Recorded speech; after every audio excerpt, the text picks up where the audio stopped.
siang Pak. Mohon maaf sebelumnya kami mengganggu waktu Bapak, dan terima kasih karena telah mengizinkan kami untuk melakukan observasi melalui wawancara terkait sistem informasi manajemen di kantor PLN Welfare Belanti ini. Sebelumnya izinkan saya memperkenalkan diri terlebih dahulu. Saya sendiri Salsabila Yusdiani, biasa dipanggil Salsa. Kan Saya Ulfada. Saya Sisri. Saya Ulfazara. Di sini mau observasi atau wawancara terkait pertanyaan ini ya. Iya. Kalau di sini sendiri ya, kalau untuk aplikasi itu ada banyak sebenarnya. Tapi kalau untuk aplikasi yang langsung ke pelanggan, memang yang bisa diakses sama pelanggan itu cuma satu, cuman PLN Mobile namanya. PLN Mobile. Jadi kalau PLN Mobile ini itu aplikasi yang dimana bisa buat kayak ngisi token, ngisi bayar listrik, bisa buat pengaduan juga, bisa juga buat kalau mau pasang internet juga bisa di sana juga. Tapi kalau untuk aplikasi-aplikasi lainnya banyak, tapi itu memang digunakan di internal. Contohnya ada namanya AP2T, ada namanya ACMT. Nah, ACMT namanya aplikasi catat meter. Jadi catat meter itu yang dilakukan sama kantor. Tapi kalau yang catat meter yang dilakukan sama masyarakat sendiri tadi di PLN Mobile tadi namanya SWACAM. Terus ada lagi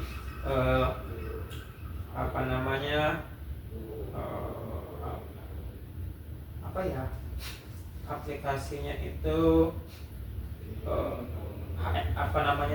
portal HC. Pokoknya banyak sih kalau aplikasinya. Kalau dibilang apa saja tuh ada banyak, nggak cuma satu, tapi yang bisa yang umum yang bisa disebar luas keluar cuma PLN Mobile. Nah, sisanya cuma sebatas internal kantor saja, tidak bisa keluar.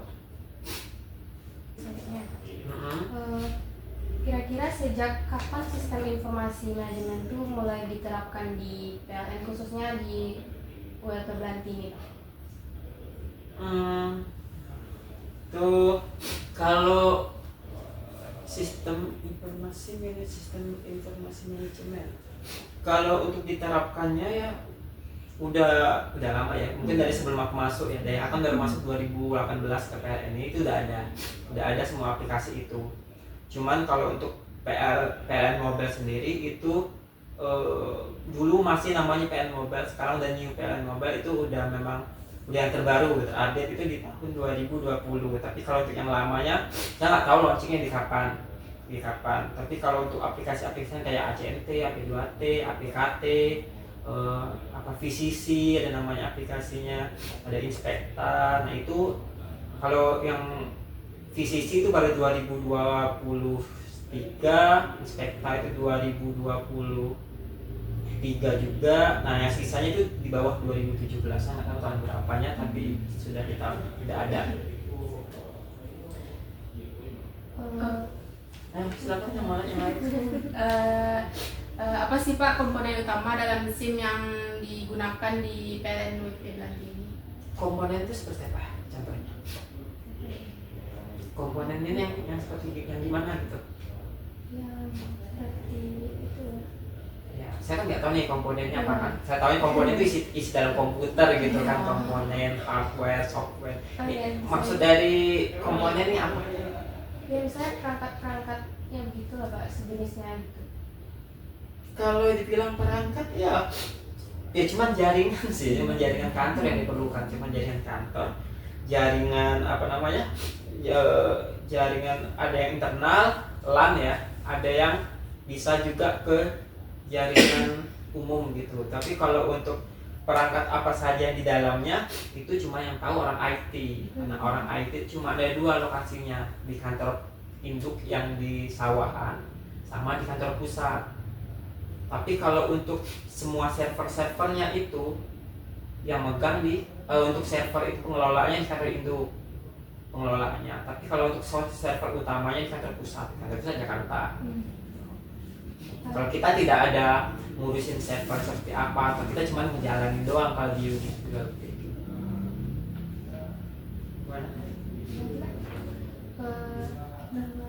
Kan tadi udah Bapak sebutkan seperti PLN Mobile ini kan bisa untuk pembayaran listrik, terus untuk pengaduan dan lain-lainnya. Terkait itu apa ada kendala nggak Pak, yang misalnya ada aduan dari masyarakat atau pengguna dari PLN Mobile ini? Kalau kendala dalam penggunaannya sendiri, kalau selama ini sih belum ada kendala. Cuman kadang kendala ini pada saat pengaduan mungkin. Pengaduan itu bukan kendala dari segi penggunaan aplikasinya, cuma dari masyarakatnya kadang karena pengaduannya itu lama direspon atau apa, jadi mereka akan mengalami pengaduan ulang lagi. Nah sebenarnya kan kalau untuk aplikasi kan yang penting itu adalah monitoringnya. Nah orang yang memonitoringnya inilah kadang tidak banyak karena malam posisi, kadang malam sampai jam 2 malam, jam 1 malam. Nah yang memonitoring itu kadang tidak standby karena posisi malam tadi. Tapi kalau untuk kendala sendiri cuman terjadi kemarin sekali doang, terjadi pada saat diskon yang ini listrik kemarin itu. Nah itu kan pada gunain aplikasi rame, nah itu sempat ngebug di aplikasi itu. Itu aja sih pada saat kemarin doang, sebetulnya aman aja sih. Nah, pada saat pengguna diskon kemarin itu aplikasi ngebug kurang lebih 2 hari atau 3 hari kalau nggak salah. Terus kan sesuai yang Bapak bilang kan ada kendala-kendala yang terkhususnya seperti yang sebentar Bapak sebutkan. Terkait ini apa ada solusi atau cara pengatasan untuk mengatasi bagaimana kendala itu? Kalau kendala sendiri sih biasanya dari bagian IT pusat itu langsung yang menangani masalahnya. Jadi bukan IT kantor Indo, bukan IT yang dari unit, tapi langsung IT kantor pusat karena itu servernya punya kantor pusat. Jadi kalau ada kendala aplikasi, contoh kemarin kayak, nah di sini pun contoh aplikasi kayak APKT yang saya tadi bilang yang bukan yang keluar, APKT kayak misalkan ada juga itu biasa mereka ada 1 bulan setelah itu pemeliharaan rutin, maintenance rutin setiap hari Minggu, Sabtu Minggu. Nah Sabtu Minggu pasti ada maintenance-nya mereka. Tapi kalau PLN Mobile kan maintenance itu di jam 12-an itu pasti akan ada selalu pemantauan di jam-jam segitu. Cuman kalau untuk yang masalah kemarin itu langsung dihandle sama kantor pusat, jadi kita menerima saja gitu dari ini. Terus apakah ada pelatihan khusus bagi kalian dalam pengembangan sistem informasi manajemen di sini? Oh ada, jelas ada. Jadi di sini ada pelatihan tapi tidak buat, kalau untuk pelatihan khusus tidak buat semua. Jadi kalau kayak misalkan di unit itu diambil 2-3 orang buat perwakilan untuk ikut pelatihan. Karena kalau semua kan kantor kosong otomatis kan. Jadi ambil 3. Jadi mengikuti pelatihan penggunaan aplikasi PLN Mobile, misalnya kayak kemarin tuh ada aplikasi integrasi APKT dengan PLN Mobile misalnya kayak gitu. Kemarin ada, jadi ada selalu, dan itu setiap tahun pasti ada di refreshment gitu. Dan orangnya tidak menetap di kantor. Jadi maksudnya saya tuh orangnya tidak selalu orang itu, misalkan dirimu kerja di sini dan bisa jadi tahun depan bukan dirimu lagi kan di sini. Jadi BI-nya terus dirubah lagi orang-orangnya. Jadi memang selalu di refreshment tiap tahun terkait pelatihan-pelatihannya. Itu diadakan sama kantor induk. Kantor induk nanti akan mengirimkan nama-nama siapa yang akan ikut pelatihan tersebut. Terus apakah ada rencana pengembangan atau peningkatan fitur dalam SIM ini untuk yang akan datang gitu Bang? Pertanyaan apa itu? Oh, nomor 13 ya. Kalau untuk pengembangan peningkatan itu pasti ada, selalu ada. Jadi contohnya kalau di PLN Mobile ini kemarin itu saya lihat dulu. Mobile ini aplikasi. Ya banyak kali aplikasi di sini. Jadi kadang-kadang orang pusing sendiri pada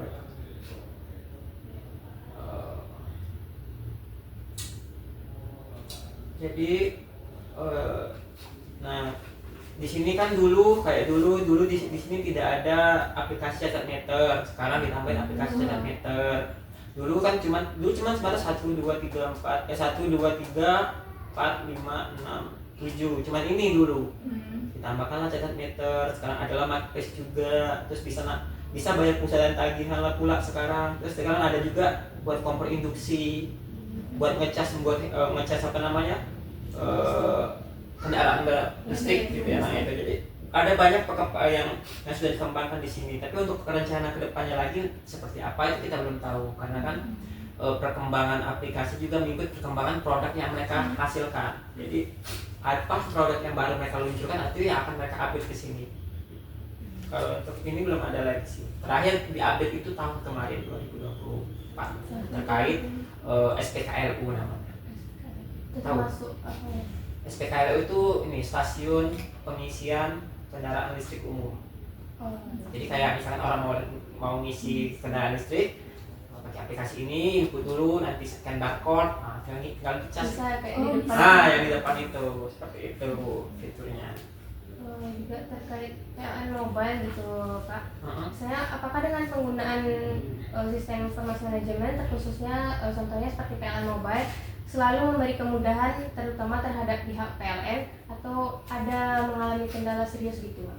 Kalau untuk sekarang ini kita mengalami apa dengan adanya aplikasi kita ada kemudahan dalam hal seperti ini. Contohnya catat meter sendiri. Jadi kan sekarang semenjak adanya aplikasi ini masyarakat tuh bisa catat meter dengan sendirinya. Jadi ada beberapa masyarakat mungkin yang ngerasa kok apa namanya harga listrik itu mahal banget sih katanya. Iya. Udah kata kami catat meter sendiri aja Bu, setiap bulan catat.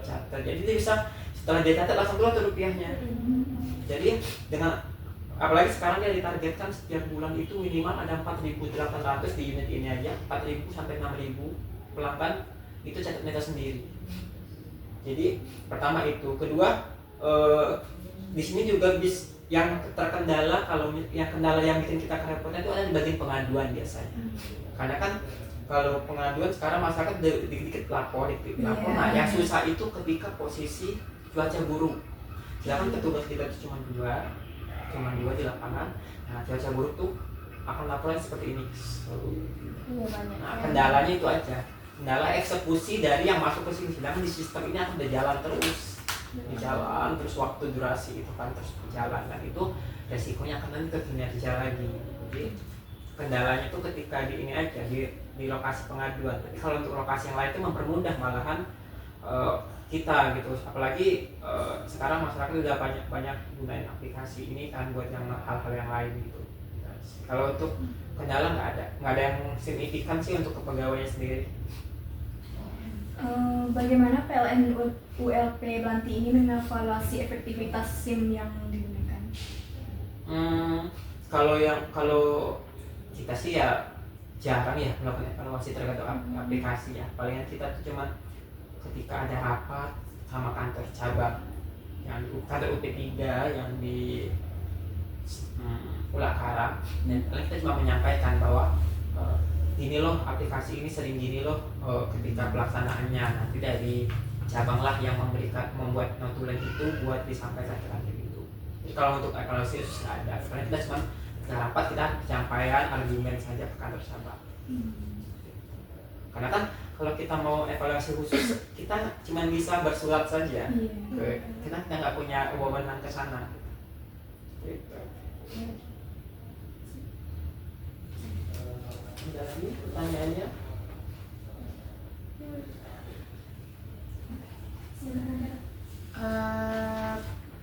Apakah ada masukan atau saran dari pengguna untuk perbaikan sistem ke depannya Pak? Kalau dari pengguna, kalau dari kita sih dari semua aplikasi yang ada kita cuma minta satu kadang itu. Kalau untuk aplikasinya tidak terlalu rumit ya, cuman kami kadang itu pengen gini sama perusahaan itu inginnya banyak beberapa aplikasi itu yang bisa diintegrasi dari satu. Jadi kita itu nggak cuma 20-30 aplikasi, jadi kayak kita cuma perlu 3 atau 4 aplikasi tapi udah terintegrasi semua. Nah itu masih proses sekarang.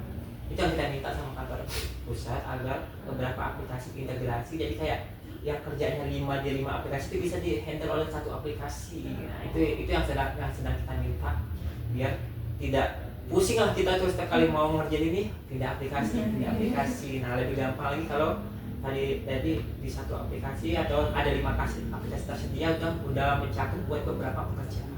Itu sih. Terus yang kedua mungkin yang jadi kendala sering ini jaringan, karena memang jaringan MBPS-nya itu kadang bermasalah. Nah, itu yang sering mengganggu pekerjaan itu di situ. Itu aja sih, kalau masalah yang lain nggak ada.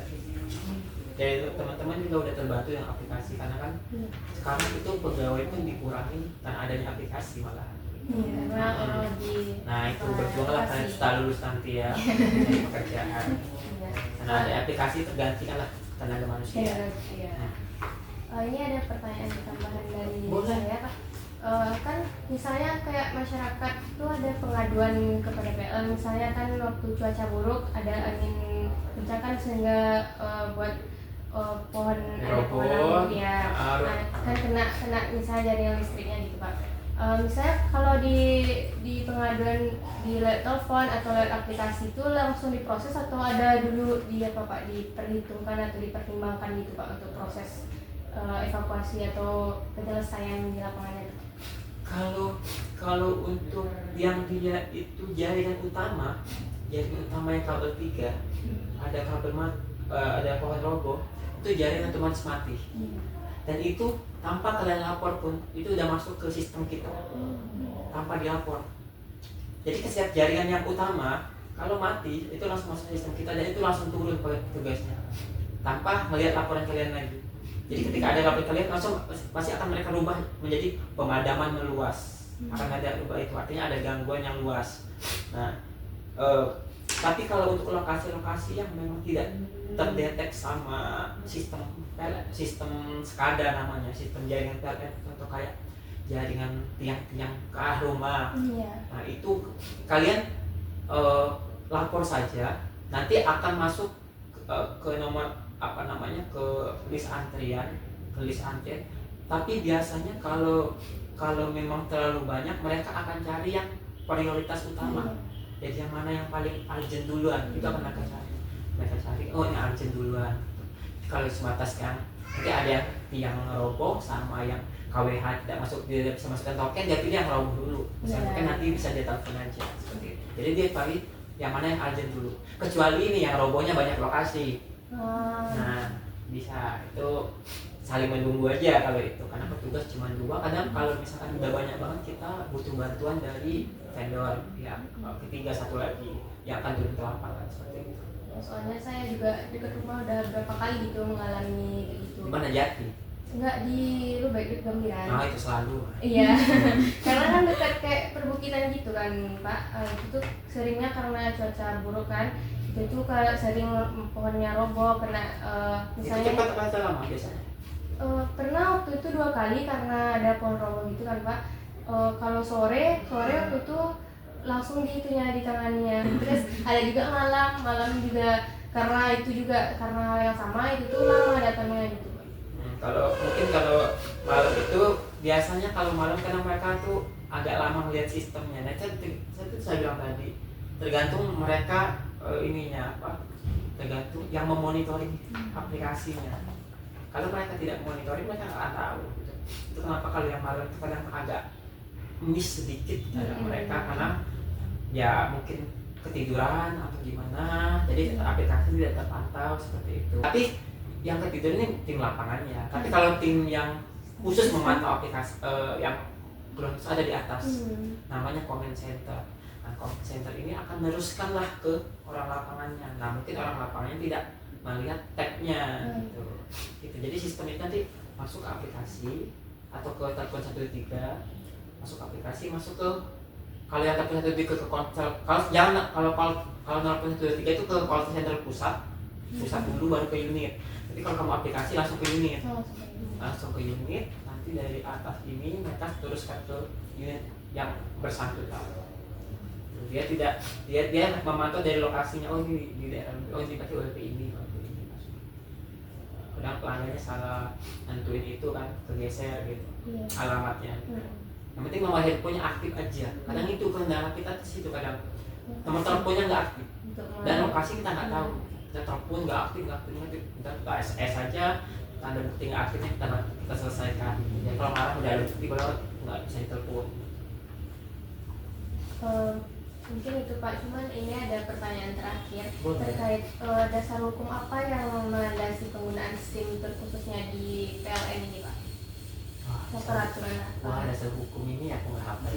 Atau Tapi ada ada di Google. atau ada di internet gitu? Kalau dasar hukumnya yang pasti pertama kita pasti ngikutin dasar hukum yang ada di peraturan pemerintah. Tapi kedua kita punya peraturan direksi sendiri. Ada peraturan direksi nomor sekian tentang misalnya cyber security tentang ini. Tapi acuan utama tetap kita ngacu ke yang punya pemerintah. Dari pemerintah itu nanti buat aturannya ke peraturan presiden, peraturan direktur, direksi, peraturan perusahaan, jadi. Tapi tetap kalau aturan yang dari luarnya saya tidak terlalu tahu ya, karena memang kan ini di unit itu kita tidak spesifikasi banget kalau untuk ke bagian IT ya, karena kan saya bilang tadi IT itu cuma ada di kantor itu sama di kantor pusat. Kalau di sini kan cara kita khusus buat ya pelayan pelanggan, teknik, jadi sebatas kita pengguna saja. Kalau ditanya dasar hukum ya mungkin ada ya, kita ngikutnya ke selalu ngarah itu ke peraturan pemerintah, peraturan presiden yang dibuatkan turunan lagi. Kalau nomornya berapa itunya saya nggak tahu juga sih. Boleh dicari aja. Iya, berarti bisa dicari melalui internet. Iya. Kalau untuk sarana dan prasarana yang udah disediakan di PLN itu apa aja ya, Mak? Sarana dan prasarana. Dalam hal ini informasi ya. Kalau sarana dan prasarana ya jaringannya tadi. Tapi sekarang kita udah nggak pakai LAN kabel lagi. Udah dan untuk wifi semua jaringan dan untuk wifi. Terus ada beberapa jaringan itu yang tidak ada aplikasinya tidak bisa keluar gitu, harus pakai jaringan wifi yang naik kabel gitu kan, kata yang cuma sebatas. Nah itu biasanya difasilitasi dikasih VPN ke beberapa pegawai doang. VPN ini kan fungsinya buat kita bisa menggunakan jaringan internal di jaringan luar. Jadi kalau misalnya lagi cuti itu kita pakai VPN biasanya buat penggunaannya. Jadi kalau untuk adanya dikasih VPN, kalau untuk ya laptop udah pasti ada ya, laptop jaringan. Nah, itu sih sebenarnya kalau yang di kantor-kantor ini nggak ada yang lain selain jaringan, laptop, VPN. Ya itu aja. Kalau yang lain-lain nggak ada. Ya, mungkin terkait pertanyaan cuma itu saja Pak, terima kasih. Untuk selanjutnya apa boleh kami minta seperti kayak profil dari PLN, visi misi, sejarah atau semacamnya apa aja? Kalau untuk profil visi dan misi, profil perusahaan boleh cek di webnya PLN, sama, tidak akan berbeda.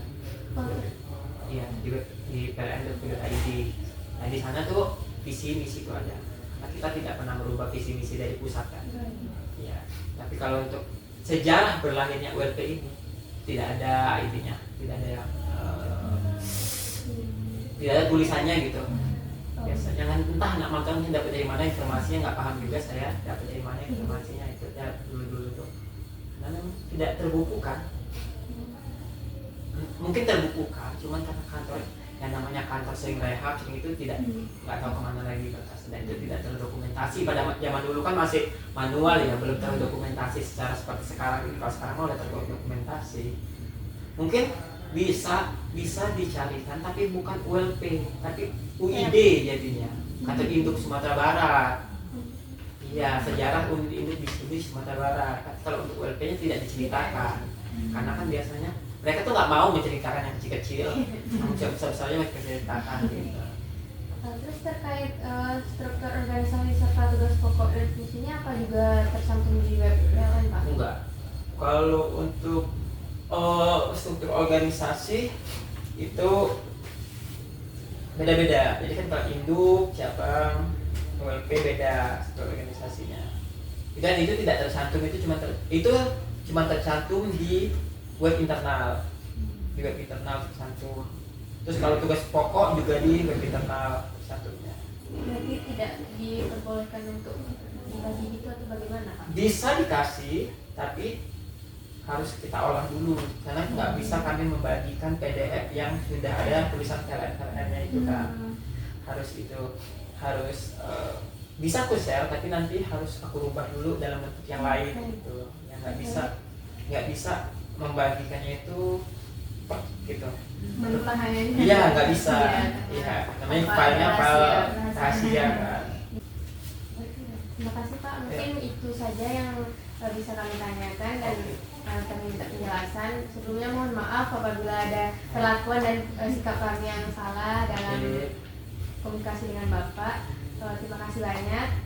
Kami pamit undur. Oke. Terima kasih.